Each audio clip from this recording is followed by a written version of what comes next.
Je suis toujours à l'étape 5. Je vais faire la deuxième partie. Je vais m'occuper des projectiles et de ma propre mort. Donc, je veux pouvoir tirer un projectile. Alors, ce que je veux, c'est que ce soit la touche d'espace qui déclenche. Donc, je vais ajouter un événement et je vais choisir le clavier. Suivant. Alors, je veux qu'il y ait une touche enfoncée, c'est-à-dire la touche d'espace. Alors, je vais choisir la touche enfoncée et je vais choisir, ici, je peux directement appuyer sur l'espace et il va se faire automatiquement en écrivant espace. Voilà. Je vais faire OK. Ça me dit touche espace, je valide. Comme d'habitude, ma condition vient s'installer ici. Donc, la touche espace est enfoncée. Qu'est-ce que je veux faire? Je vais cliquer ici. Alors, je vais choisir mon personnage parce que je veux faire apparaître mon projectile au même endroit. Alors, suivant. Et je vais dire, encore une fois, j'ai beaucoup d'actions qui peuvent aller avec ce personnage-là. Moi, je vais choisir dans la section divers, faire apparaître un autre objet. Suivant. L'objet que je veux faire apparaître, c'est un projectile. Donc, je vais choisir projectile. OK. Sur quel calque? Je vais écrire le calque numéro 1 parce que c'est notre calque principal. Et le point d'image, c'est l'origine de l'objet. Je le laisse tel quel avec un 0 dedans. Si je fais valider, on voit touche espace enfoncé. Le personnage va faire apparaître un projectile sur le premier calque. Je pourrais, si je voulais, ajouter une autre action ici pour qu'il y ait un compteur de projectiles pour savoir combien j'ai de munitions.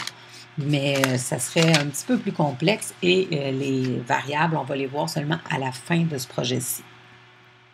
Donc maintenant, je voudrais que les balles puissent détruire mes ennemis. Alors, je me fais une nouvelle condition qui va avoir rapport avec le projectile suivant. Donc, je veux qu'ils détruisent lorsqu'il y a une collision avec un autre objet. Je cherche les collisions lors de la collision avec un autre objet. Quel objet? Un ennemi. Voilà. OK. Validé. Lorsqu'il se branche à l'autre ennemi, qui se connecte, qui fonce sur l'autre ennemi, je veux le détruire simplement. Alors, qu'est-ce que je détruis? L'ennemi. Suivant. Et je veux le détruire. Je choisis détruire. Où est-il? Je pense que j'ai passé tout droit. Détruire. Voilà. Suivant. Alors, lorsqu'il y a une collision avec l'ennemi, l'ennemi se fait détruire. Je vais rajouter une autre action. C'est-à-dire que je veux faire apparaître l'explosion. Donc, l'action, c'est le projectile qui va la faire. Et lui va faire apparaître, suivant, l'explosion, toujours sur le calque numéro 1, validé. Donc, le projectile va faire apparaître l'explosion sur le calque 1. Et finalement, on va faire disparaître le projectile parce qu'une fois qu'il a tué l'ennemi, il n'existe plus. Dans certains jeux, la balle, une fois qu'elle a touché des ennemis, elle continue à avancer. On pourrait alors ne pas la détruire. Dans notre cas, on veut que la balle soit détruite. Voilà.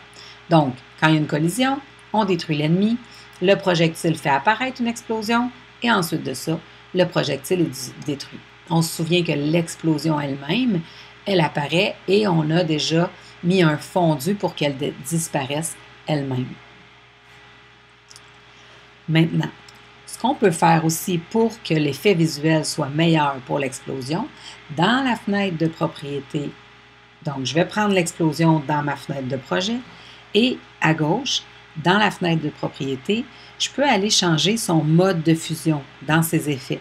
Plutôt que normal, je pourrais changer pour additif. Vous pourrez l'essayer des deux façons, mais vous allez voir que l'effet est plus intéressant de cette façon-là.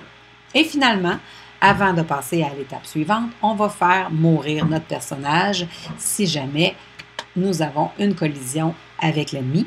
Alors, notre condition, c'est que notre personnage suivant, lorsqu'il est en collision avec un autre objet, suivant, c'est-à-dire l'ennemi. Voilà.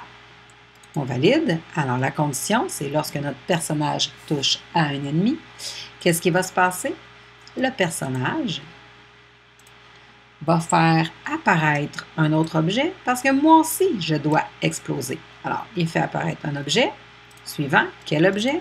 L'explosion. OK? Encore une fois, sur le calque numéro 1, je valide. Donc, d'abord, je fais apparaître une explosion à la même place que le personnage. Et finalement, malheureusement pour moi, le personnage est détruit. Je dois trouver détruire, qui est dans divers. Voilà. J'ai terminé mon étape 5, ma feuille d'événement, qui est déjà bien entamée.